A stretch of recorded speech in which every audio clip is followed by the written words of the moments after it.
السلام علیکم ریڈرز، کیسی ہیں سب؟ امید کرتی ہوں سب ریڈرز ٹھیک ہوں گے اور اپنی لائف میں بہت خوش ہوں گے۔ اور سب ریڈرز کا میں بہت بہت تہ دل سے شکریہ ادا کرتی ہوں کہ آج میرے 100 سبسکرائبر ہو گئے ہیں۔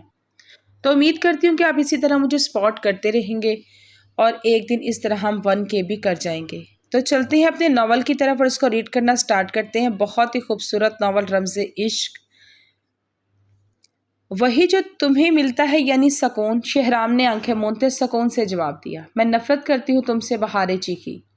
می too my sweet wife, Shahram نے اسی سکون سے جواب دیا، میں کبھی یہ رخصتی نہیں کروں گی، میں اس حویلی سے بھاگ جاؤں گی۔ بہارے نے شہرام کو پرسکون دیکھ کر غصے سے تل ملاتے ہوئے آگ لگانے کی کوشش کی۔ یہ کوشش بھی کر کے دیکھ لینا میری پڑھی لکھی جاہل بیوی، پھر شہرام خان زادہ اپنی اوقات پر آتے ہوئے تمہیں بھی اوقات دکھا دے گا۔ تم میرے ان پڑھ ہونے کا ماتم ہی نہیں مناؤ گی بلکہ میرے جنگلی ہونے کا ماتم بھی تم گھر والوں سے خود کو چھپا کر رکھتے ہوئے مناؤ گی۔ وہ حال کروں گا تم کسی کو سامنے جانے کے قابل نہیں رہو گی۔ شہرام صوفے سے اٹھتے بہارے کے مقابل آن کھڑا ہوا۔ شہرام کے لہجے میں سرد پن اور آنکھوں کی سرخی نے اسے مزید بولنے سے روکا۔ بہارے خاموشی سے دروازے کی جانب بڑھی تو شہرام کی سرد آواز پر رکی۔ تمہارے پکائے ہوئے لذیذ کھانے کی تصویر تمہارے مورے کو سینڈ کر دی ہے، بہت تعریف بھی کی ہے میں نے تمہارے سگڑ پن کی۔ جاؤ، بہت بے چین ہو رہی ہو نا یہ کھانا کھانے کو۔ شہرام نے طنزیہ کہتے ہوئے کھانے کی ٹرے بہارے نے ساکت وجود کی طرف بڑھائی۔ بہارے کی رنگت یہ سن کر سفید پڑی۔ بہارے نے کپ کپاتے ہاتھوں سے وہ ٹرے تھامی اور خاموشی سے وہاں چلی گئی۔ بہارے کے جانے کے بعد شہرام نے چائے کا کپ اٹھا کر بہارے کے ہونٹوں کی لپسٹک والی جگہ پر اپنے لب رکھتے ایک گھونٹ لیا۔ شدید جلن سی اسے اپنے گلے میں محسوس ہوئی۔ بیوقوف لڑکی، شہرام نے بڑبڑاتے ہوئے کپ واپس ٹیبل پر رکھا، اپنی گرم شال کندھوں پر ڈالے باہر نکل گیا۔ عبیر اپنے کمرے میں تیار ہو رہی تھی۔ دروازہ کھلنے کی آواز پر عبیر نے پیچھے مڑ کر دیکھا تو بابر کو کمرے میں آتے ہوئے دیکھا تو عبیر کی رنگت فک ہو گئی۔ عبیر نے جلدی سے بیڈ پر پڑا دوپٹہ اٹھا کر اچھی طرح خود پر لپیٹا۔ بابر کو کمرے کا لاک لگاتے دیکھ کر عبیر اپنے خوف پر قابو پاتے بابر کی طرف بڑھی۔ یہ کیا کر رہے ہو تم؟ عبیر چیختے ہوئے بابر سے سوال کیا۔ عبیر، مجھے احساس ہو گیا ہے جو میں نے تمہارے ساتھ کیا تم بہت اچھا ہے، مجھے معاف کر دو۔ بابر عبیر کے مقابل آتے ہوئے اس کے سامنے ہاتھ جوڑے التجائیہ لہجے میں بولا۔ عبیر حیرانگی سے بابر کو دیکھ رہی تھی جو سر جھکائے کھڑا تھا۔ اس کا نرم لہجہ عبیر کو چونکا گیا۔ عبیر، مجھے معاف کر دو، میں جانتا ہوں میں تمہارے لائق نہیں ہوں، میں معافی مانگنے کے بھی لائق نہیں ہوں، بلکہ میں تمہارے سامنے کھڑے ہونے کے بھی لائق نہیں ہوں۔ میں نے تمہیں سیڑھیوں سے دھکا دے دیا، میں اتنا ظالم کیسے ہو گیا؟ تم جیسی حسین پری جو صرف پیار کرنے کے قابل ہے، اس کے ساتھ ایسا بے رحمانہ سلوک کیسے کر سکتا ہوں؟ لعنت ہو خم پر۔ بابر نے عبیر کی شولڈر پہ بے باکی سے اپنی انگلیاں پھیری۔ بابر غصے سے سرخ ہوتے ہوئے عبیر پیچھے ہٹی۔ دور رہو بابر مجھ سے، عبیر نے سختی سے کہا۔ دیکھو عبیر، بھروسہ کرو ہم پر، آج رات ہم صرف تم کو پیار کرنے آئے ہیں، اس بیڈ پر ہم تمہارا سارا گلہ شکوہ دور کر دے گا۔ بابر اس کی طرف بڑھا تو پیچھے کو ہوئی۔ بابر، تم جیسا شیطان کبھی نہیں بدل سکتا۔ عبیر اس کی بات سنتے پیچھے کا قدم بڑھاتے پوری قوت سے چیخی۔ بابر نے اسے پیچھے کی طرف قدم بڑھاتے دیکھ کر اسے دونوں شولڈرز سے جھگڑے اپنی آہنی گرفت میں لیا۔ کیا سمجھا تھا تم نے ہم تم سے معافی نہیں مانگنے آیا ہے؟ بابر غرایا۔ ٹھیک سمجھا تم نے، ہم کبھی نہیں بدل سکتا، ہم وہ کرنے آیا ہے جو ہم اتنے عرصے سے نہ کر سکا۔ تمہارے بھائی نے جو ہمارے ساتھ کیا آج تم اس کا حساب چکانا پڑے گا۔ بابر غصے سے گرجا۔ بابر، عبیر اس کا اپنے دوپٹے کی طرف بڑھتا ہاتھ دیکھ کر چیخی۔ مچاؤ شور جتنا تم مچا سکتی ہو، تمہارا شور اسی کمرے میں دب جائے گا، میں تمہارا وہ حال کروں گا تم اپنی پہچان بھول جائے گا۔ بابر نے اس کا دوپٹہ اتار کر بیڈ پر پھینک دیا۔ اسے بالوں سے پکڑ کر اپنے مقابل کرتے اس کے لبوں پر جھکا تو عبیر نے اسے پوری قوت سے دھکا دیتے ہوئے اسے تھپڑ مارنے کے لیے اپنا ہاتھ اٹھایا، جسے بابر نے بیچ میں ہی روک کر اس کی کلائی پکڑ کر مروڑ دی۔ بابر، چھوڑو مجھے، درد ہو رہا ہے۔ عبیر روتے ہوئے درد سے چیخی۔ بہت ہو گیا تمہارا نخرہ، بہت سہ لیا میں نے۔ عبیر نے اس کی کلائی موڑتے ہوئے اس کی پوچھ اپنے سینے کے ساتھ لگائی۔ عبیر درد سے کراہ کر رہ گئی۔ بس اتنا؟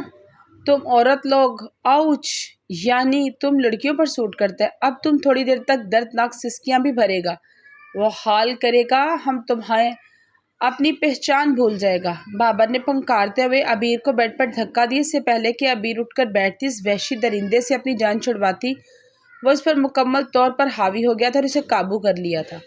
عبیر کی چیخ وہ اس کے جبڑے پر آہنی گرفت جمائے گھونٹ پی چکا تھا۔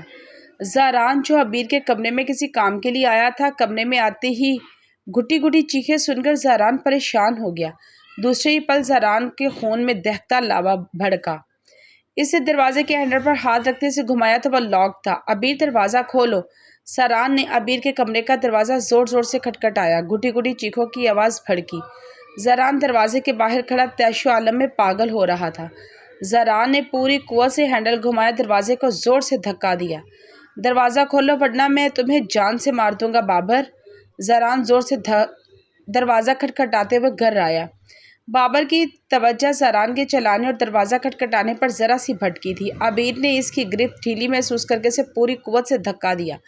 دروازے کی جانب بڑھ گئی۔ بابر عبیر کے پیچھے بھاگتا گیا۔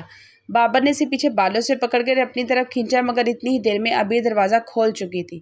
زاران کو دیکھتے وہ اپنی حالت کی پرواہ کیے بغیر اس کے سینے میں سما گئی۔ عبیر کو بغیر دوپٹے اور پھٹی ہوئی آستین کے ساتھ دیکھ کر زاران کا چہرہ لہو چھلکانے لگا۔ وہ کمرے میں موجود بابر کی طرف بڑھی، اپنی مونچھوں پر ہاتھ لگاتے زاران کو دیکھ رہی تھی۔ زاران نے آگے بڑھتے ہی بابر کے کالر کو جھکڑتے ہوئے اس کے منہ بے دریغ مکے مارنے شروع کر دیے۔ لالا تم ہوش میں تو ہے؟ یہ کیا کر رہا ہے تم؟ بابر اپنا گریبان چھڑواتے ہوئے چلایا۔ وہی کر رہا ہوں تم جیسے بے شرم اور بغیرت انسان کے ساتھ کرنا چاہیے۔ زاران نے اسے کالر کو دبوچتے ہوئے گھسیٹا۔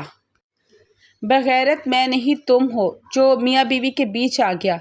یہ جو تم شور کر رہے نا، بھولو مت نیچے مہمان ہے، برادری کا لوگ بھی ہے، وہ مجھ پر نہیں تم پر تھو تھو کرے گا۔ مجھے نہیں تمہیں اپنی بہن کو گندا کر رہا ہے، اس لیے اپنے ہاتھوں کو کنٹرول میں رکھو۔ نیچے تک شور گیا تو ہم سب کچھ قبول کرتے عبیر کی رخصتی کروا لے گا، وہ بھی آج اور ابھی۔ بابر اپنا گریبان چھڑواتے ہوئے کمینگی سے مسکرایا۔ لالا چھوڑیں اسے، بات ختم کیجیے، نیچے بہت سارے مہمان ہیں، اگر بات ان تک پہنچ گئی تو وہ پتہ نہیں کیا کیا سوچیں گے۔ عبیر اپنا دوپٹہ زمین سے اٹھاتے زاران کی طرف بڑھ گئی۔ وہ بھی سوچی مگر آج میں اسے نہیں چھوڑوں گا، وہ حال کر دوں گا، یہ یاد رکھے گا۔ دیکھتا ہوں کیسے کرواتے ہو تم یہ رخصتی۔ عبیر کا بھائی ابھی زندہ ہے۔ زاران نے اپنے سینے پر زور سے ہاتھ مارا۔ بابر زاران کی بات سنتے گہرا مسکرایا۔ دوسرے ہی لمحے بابر نے اپنی قمیض کی جیب سے پسٹل نکال کر زاران کے سینے پر تانی۔ عبیر نے منہ پر ہاتھ رکھ کر اپنی چیخ روکی۔ زاران خود پسٹل تانے دیکھ کر طنزیہ مسکرایا۔ چلاؤ گولی، زاران چیخا۔ تمہیں کیا لگتا ہے لالا، ہم یہ پسٹل شوق کے مارے تمہارے سینے پر تاری ہے؟ اس سے ہم نے تمہیں ہی مارنا ہے، مگر بس سوچ رہا ہے کہ تمہارا خون کر کے ہم سب سے کہے گا کہ تمہارا گندے خون کا الزام کس پر لگائیں۔ بابر اپنی کن پٹی پر انگلی پھیرتے ہوئے بولا، تمہیں مار کر ہم تمہارا خون کا الزام تمہاری بہن پر لگا دے، کیسا؟ بابر پسٹل زاران کی طرف کیے کہکا لگا کر ہنسا۔ زاران نے سرخ ہوتی آنکھوں سے بابر کو دیکھا۔ پتہ ہم کیا کہے گا؟ تمہیں عبیر کے کسی عاشق کے بارے میں پتہ چلا؟ تم غیرت میں عبیر کو مارنے آیا تھا، تمہاری پسٹل سے عبیر نے تم پر گولی چلا دی۔ بابر اپنی بات مکمل کرتے پھر سے کہکا لگا کر ہنسا۔ زاران کے ماتھے پر وینس نمایاں ہو کر ابھری تھی۔ بابر کی بات سنتے لہو میں شرارے اٹھے۔ زاران نے ایک ہی جست میں بابر کے ہاتھ سے پسٹل چھینتے ہوئے اس کے زخمی بازو کو مروڑ دیا۔ بابر اس حملے کے لیے تیار نہیں تھا۔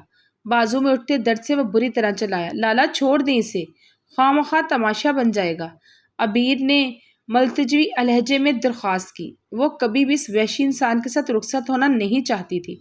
عبیر بہن ہو تم میری، مردہ مر جاؤں گا، اس کے ساتھ تمہاری رخصتی ہونے نہیں دوں گا۔ زاران نے عبیر کے سر پر ہاتھ رکھا۔ زاران بابر کو گریبان سے پکڑ کر گھسیٹتے ہوئے باہر لایا، بے رحمی سے سیڑھیوں سے نیچے دھکا دے دیا۔ بابر تمام سیڑھیوں سے لڑکتے ہوئے نیچے گر گیا۔ زنان خانے کے لاؤنج میں بیٹھی تمام مہمان خواتین شور سنتے ہی بابر اور زاران کی طرف بڑھی۔ بابر زمین پر لیٹا بری طرح چیخ رہا تھا، اس کی بازو سے خون رس رہا تھا، سر سے بھی خون بہہ رہا تھا۔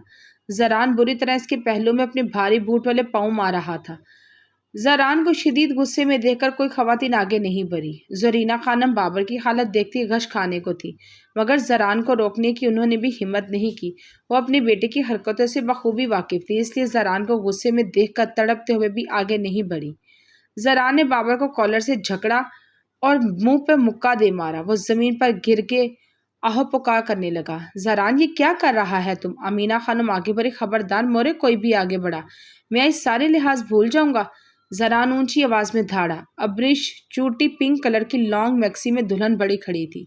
زاران کا یہ عمل دیکھ کر وہ کانپ کر رہ گئی۔ زاران کو بابر کو سیڑھیوں سے دھکا دیتے ہوئے ابریش نے دیکھ لیا تھا۔ کوئی اتنا بے رحم، اتنا ظالم کیسے ہو سکتا ہے؟ وہ منہ پر ہاتھ رکھے ہوئے یقینی سے زران کو غصے سے دیکھ رہی تھی جو بے دردی سے بابر کو مار رہا تھا۔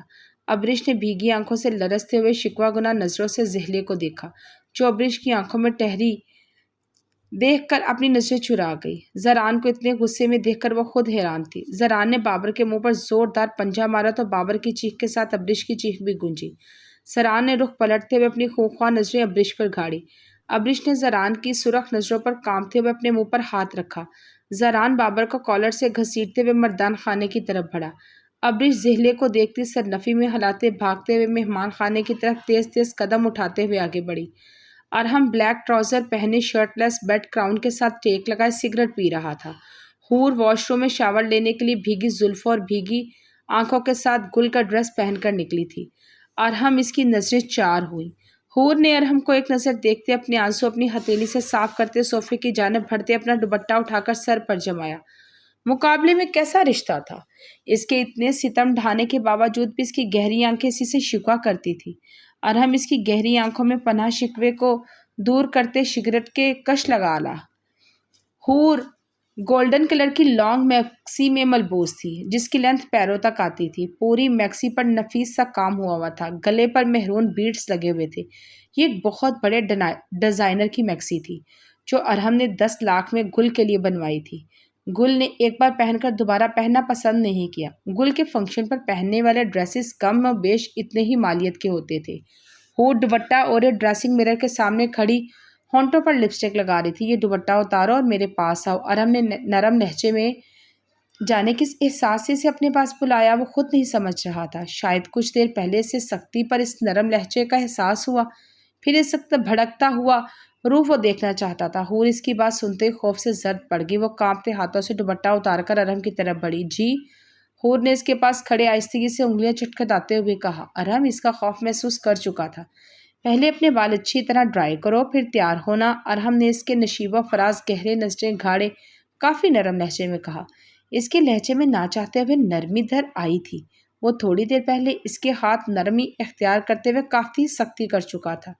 وہ اس کی نرمی سہنے کی مجاز نہ تھی، سختی سہنے کی۔ اس کے گردن پر اپنے دیے گئے بے زخم نشانوں کو بغور دیکھتے ہوئے ارحم نے اپنے لب بھینچے۔ ارحم کو اتنا تو احساس تھا کہ وہ بہت نازک ہے، مگر وہ اس لڑکی کے ساتھ چاہ کر بھی نرمی نہیں برت سکتا تھا جس نے پل بھر میں بھی اس کا سب کچھ چھین لیا۔ ارحم کے لہجے میں نرمی محسوس کرتے اس کی آنکھوں میں جمع شبنم ایک بار پھر سے عارض بہی۔ نظریں اٹھا کر ستمگر کو دیکھا جو ابھی کچھ دیر پہلے اپنی حق ملکیت جتانے اس پر کافی سختی کر چکا تھا۔ ارحم اس کی گہری آنکھوں میں چھپے شکوہ کو دیکھتے ہی مسکرایا۔ میری جان، مت دیکھا کرو مجھے ایسی نگاہوں سے، غلطی میری نہیں، تم ہی بہت نازک اور کم عمر ہو، ابھی 18 سال کی بھی نہیں ہو۔ اب شادی شدہ مرد سے شادی کی ہے تو یہ سب کچھ تو سہنا ہوگا، مجھے برداشت کرنا ہوگا۔ تمہارے بس کی بات نہیں، مگر افسوس اب تمہیں یہ سب کچھ برداشت کرنا ہے، وہ بھی پوری زندگی کے لیے۔ مجھ سے نرمی کی توقع نہ رکھنا کبھی۔ میری نرمی، میری محبت کی حقدار صرف گل تھی، کوئی اور عورت کبھی گل کی جگہ لے ہی نہیں سکتی، تم تو کبھی بھی نہیں۔ اب اس خان کو تمہیں ایسے ہی قبول کرنا ہوگا۔ ارحم اس کی طرف غصے کی نگاہوں سے دیکھتا ہوا مسکرایا۔ ارحم کی باتیں جو حور کو اپنے منہ پر پڑے تماچے محسوس ہوتے تھے۔